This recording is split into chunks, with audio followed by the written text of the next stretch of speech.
Hello everyone, welcome to పియాత్రి news YouTube channel.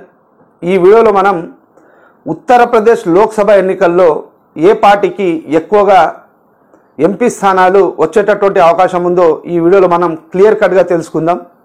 ఎందుకంటే UP అన్నది చాలా కీలకం లోక్సభ ఎన్నికల్లో. ఎందుకంటే అన్నిటికంటే కూడా ఎక్కువ లోక్సభ స్థానాలు ఉత్తరప్రదేశ్లో ఉన్నాయి. ఉత్తరప్రదేశ్లో 80 లోక్సభ స్థానాలు అనేవి ఉన్నాయి.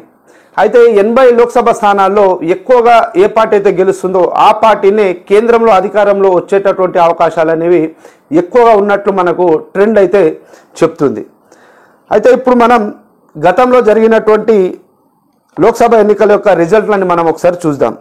2019లో బీజేపీ పార్టీకి 62 స్థానాలను యూపీ ప్రజలు కట్టబెట్టడం జరిగింది. 62 స్థానాలను 50% ఓటు షేర్ తోటి. బీఎస్పీ పార్టీ బహుజన్ సమాజ్వాదీ పార్టీకి 10 స్థానాలు వచ్చాయి. అదేవిధంగా సమాజ్వాదీ పార్టీ ఎస్పీ అని అంటారు, సమాజ్వాదీ పార్టీకి 5 స్థానాలు అండ్ కాంగ్రెస్ పార్టీకి 1 స్థానం, కేవలం ఒకే 1 స్థానం వచ్చింది. అయితే ఆప్నాదల్ పార్టీ ఏడిఎస్ ఆప్నాదల్ పార్టీకి 2 స్థానాలు అనేవి 2019లో రావడం జరిగింది. అయితే 2014లో మనం చూసుకున్నట్లయితే లోక్సభ ఎన్నికల్లో బీజేపీకి ఏకంగా 71 స్థానాలు అండ్ సమాజ్వాదీ పార్టీకి 5 స్థానాలు అనేవి అప్పుడు రావడం జరిగింది అండ్ కాంగ్రెస్కి ఒక 2 స్థానాలు వచ్చినట్టయితే ఉన్నాయి. అయితే ఉత్తరప్రదేశ్లో మనం చూసుకున్నట్లయితే ముఖ్యంగా BJP party, Samajwadi party, BSP party, అదేవిధంగా Congress party and Rashtriya Lok Dal party, అదేవిధంగా అప్నాదల్ పార్టీ అనేవి కొన్ని ముఖ్యమైనటువంటి అక్కడ పార్టీలు, అంటే ప్రజలపైన ఎన్నికల్లో ప్రభావం చూపగలిగేటటువంటి పార్టీలు. అయితే ఇప్పుడు కరెక్ట్ పాయింట్కి వస్తాను. ఈసారి లోక్సభ ఎన్నికల్లో అక్కడ ఏ పార్టీకి ఎక్కువ స్థానాలు వచ్చేటటువంటి అవకాశాలు ఉన్నాయంటే ఈ పార్టీకి మీకు తెలిసిపోయి ఉంటుంది. మళ్ళీ బీజేపీకి అక్కడ ప్రజలు పట్టం కట్టేటటువంటి అవకాశాలు ఎక్కువనే. బీజేపీకి దాదాపుగా ఈసారి 73 నుండి 75 స్థానాలు వచ్చేటటువంటి అవకాశాలు ఉన్నాయి. కాంగ్రెస్ పార్టీకి 4 నుండి 6 స్థానాలు వచ్చేటటువంటి అవకాశాలు ఉన్నాయి.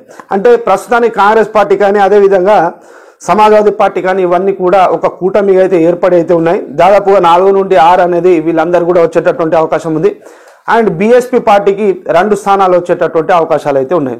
సో 2014లో బీజేపీ పార్టీకి 71 సీట్లు వచ్చాయి. ఆ తర్వాత ఇప్పుడు మళ్ళీ 70 కంటే ఎక్కువ స్థానాలు వచ్చేటటువంటి అవకాశాలు యూపీలో చాలా క్లియర్గా కనిపిస్తున్నాయి. అదేవిధంగా త్వరలో శ్రీరామ మందిరం యూపీలో ఇనాగ్రేషన్ కాబోతుంది. అయితే రాముని యొక్క విగ్రహం ఆ రోజు ఈ నెలలో జనవరి 22వ తేదీ నాడు ప్రాణ ప్రతిష్ఠ కార్యక్రమం కూడా అక్కడ జరగబోతుంది. సో ఆల్రెడీ బీజేపీకి ఒక మంచి పాజిటివ్ టాక్ కానీ, పాజిటివ్ వైబ్ కానీ, పాజిటివ్ వేవ్స్ కానీ బీజేపీకి చాలా అనుకూలంగా అయితే యూపీలో అయితే ఉంది. సో ఈసారి యూపీలో 70కి పైగా ఎంపీ స్థానాల్లో బీజేపీ గెలిచేటటువంటి అవకాశాలు మనకైతే ఎక్కువగా అయితే కనిపిస్తున్నాయి.